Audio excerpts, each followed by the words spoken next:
नमस्ते भाइयों, क्या हाल चाल है आप सबके। और आप सबको गुड मॉर्निंग।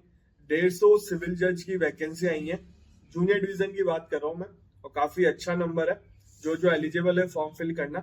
और इसमें क्वालिफिकेशन मतलब डिफरेंट है, ऐसा नहीं कि सिंपल सी लॉ की डिग्री होनी चाहिए, कोई रजिस्ट्रेशन नहीं। तो क्वालिफिकेशन वाला पॉइंट ढंग से देखना, वीडियो विदाउट स्किप करके देखना। कब इसकी स्टार्टिंग डेट है, लास्ट डेट क्या है, सब कुछ बताऊंगा। सिलेबस भी मेंशन है इसमें। और लॉ का सिलेबस ही है। और प्री में केवल लॉ का सिलेबस है, ऐसा नहीं कि कोई लोकल लैंग्वेज आ रही हो, ऐसा कुछ नहीं है। एक बार अपन चेक कर लेंगे जब सिलेबस की बात करेंगे। जितना मैंने नोटिफिकेशन देखा था उसमें कोई लोकल लैंग्वेज मेंशन नहीं थी। तो बाकी मतलब पेपर में मेंशन नहीं थी। और आप कभी किसी भी स्टेट में जाओगे लोकल लैंग्वेज तो होती है। फॉर एग्जाम्पल राजस्थान में जो आते हैं तो उनको हिंदी में ही कोर्ट में काम करना पड़ता है। और गुजरात में जाओगे तो फिर गुजराती ही लगती है। तो महाराष्ट्र में जाओगे तो वहां की लैंग्वेज रहती है। तो जहां भी जिस स्टेट की जुडिशरी आती है तो लोकल कोर्ट में। और कई जगह जैसे दिल्ली में शायद इंग्लिश में ही काम होता है, डिस्ट्रिक्ट कोर्ट लेवल में, मुझे आइडिया नहीं है। जो दिल्ली से बताना जरूर। तो अपन बात कर लेते हैं इस वैकेंसी की। सबसे पहले ये वैकेंसी कहाँ आई है। देखो ये वैकेंसी आई है, डायरेक्ट रिक्रूटमेंट है। और ये ट्रांसफर वाली पोस्ट में वो लोग अप्लाई कर सकते हैं जो कोर्ट के स्टाफ है। इसकी भी अलग से क्वालिफिकेशन है, तो मैं बता दूंगा इसका भी। और ये सिविल जज जूनियर डिवीजन तेलंगाना स्टेट में आई है, जुडिशियल सर्विस। टोटल 150 वैकेंसी है। 31/15/90/14 ये वैकेंसी नंबर है। तो टोटल 150 करीब वैकेंसी है। इसकी स्टार्टिंग डेट है 18/4/2024। अभी टाइम है, आने वाली है 18 तारीख। 17/5/2024 लास्ट डेट है। एग्जाम का ही बता रखा है इसमें 16/6/2024 में होगा। देखो तेलंगाना से जेएलओ का पेपर देने आए थे, तो आप लोग जुडिशरी का पेपर क्यों नहीं देने जा सकते। तो क्योंकि मैंने तेलंगाना से मेरे पास मैसेज आए थे जब जेएलओ का पेपर हुआ था ना, सोचो वहां से भी लोग पेपर देने आए थे। तो आप लोग भी जा सकते हो जुडिशरी का पेपर देने, ऐसा नहीं है। तो इसमें 16/6/2024 है इसकी लास्ट डेट, मतलब एग्जाम डेट है 16/6/2024। 9 से 11 बजे होगा, 2 घंटे का पेपर होगा। और डाउनलोड हॉल टिकट 8/6/2024 में मेंशन है। फोटो देखो, इसमें क्वालिफिकेशन अलग अलग दे रखी है। पहली क्वालिफिकेशन की बात करता हूँ। इस कैटेगरी में जो होंगे वो अप्लाई कर सकता है। सेकंड कैटेगरी में अदर स्टेट के बच्चे अप्लाई कर सकते हैं। थर्ड कैटेगरी में कौन है वो अपन बात कर लेते हैं। देखो सबसे पहले बात करते हैं फर्स्ट क्वालिफिकेशन। देखो इसमें लिखा है लॉ की डिग्री होनी चाहिए, पहला पॉइंट, पहला जो पैराग्राफ है। फिर एंड वर्ड का यूज किया है, must have been practising advocate और pleader in high court of state of Telangana, court working under control of high court, subordinate court जो डिस्ट्रिक्ट लेवल की होती है स्टेट ऑफ तेलंगाना। और period of not less than 3 year experience मांगा है इसमें पहली क्वालिफिकेशन में।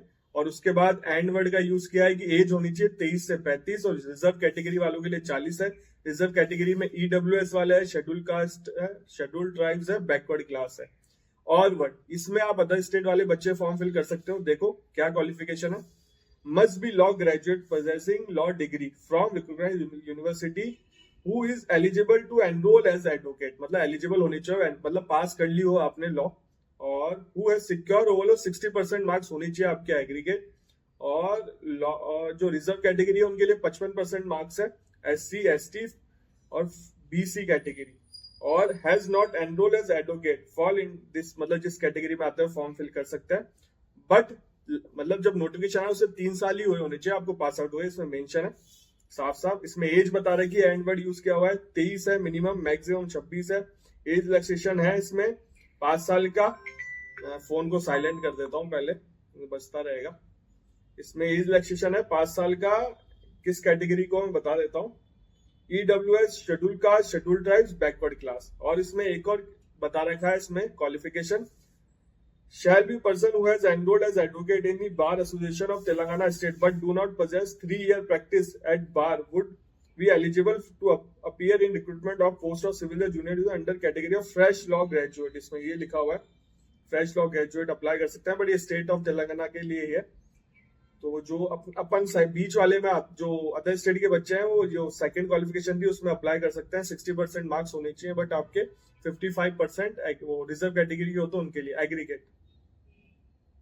अब इसमें और क्वालिफिकेशन बता रखी है कि डिस्क्वालीफाई हो जाओगे अगर आप सिटीजनशिप नहीं है आपके। और डिसमिस है सर्विस किसी high court, government, statutory, local authority, conviction हो रखा हो और डिबार किया गया हो आपको कहीं से, डायरेक्टली इनडायरेक्टली आप रिक्रूटमेंट अथॉरिटी को इन्फ्लुएंस कर रहे हो, हैज मोर देन 1 लिविंग, मतलब एक से ज्यादा शादी करी हो आपने।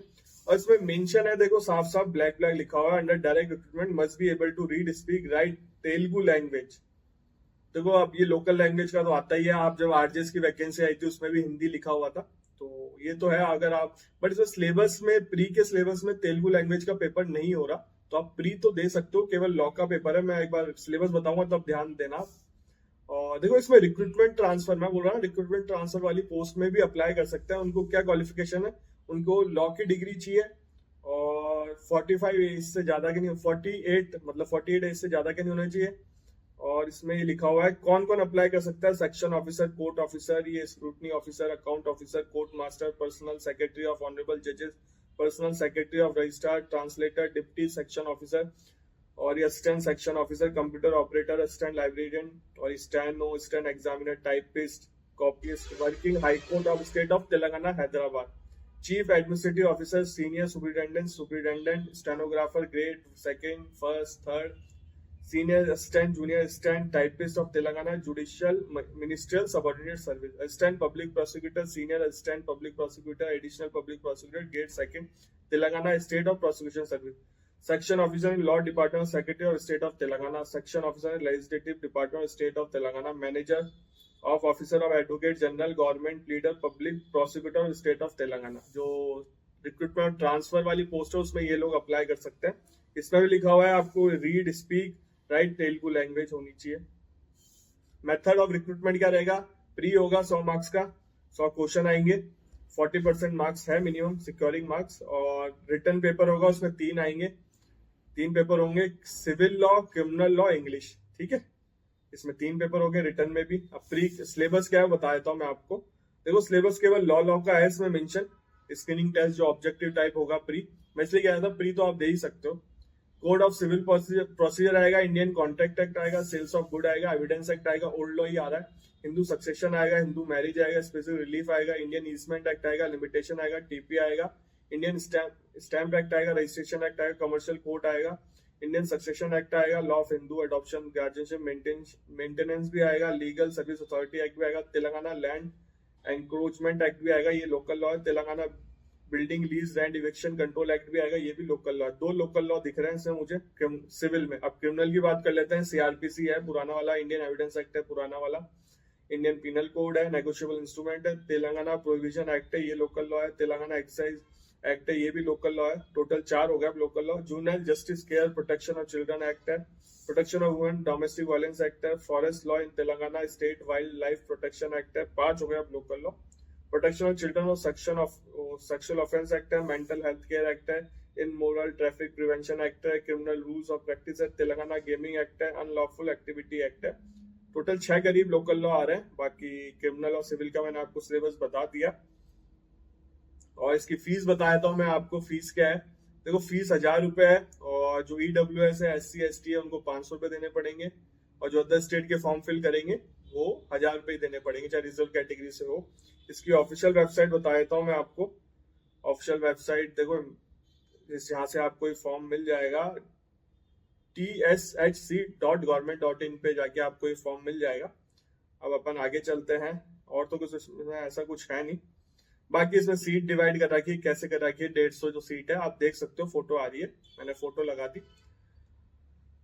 और सब कुछ बता दिया मैंने। इसमें प्री तो आप दे सकते हो, उसमें लोकल लैंग्वेज का कोई पेपर नहीं आ रहा। मेंस में जो इंग्लिश है ना उसमें ट्रांसलेशन होगी, गारंटेड इंग्लिश वाले, तेलुगु से इंग्लिश ऐसा कुछ होगा, इंग्लिश से तेलुगु, क्योंकि और वैसे जो रिटर्न में है उसमें 3 पेपर है, सिविल, क्रिमिनल और इंग्लिश का।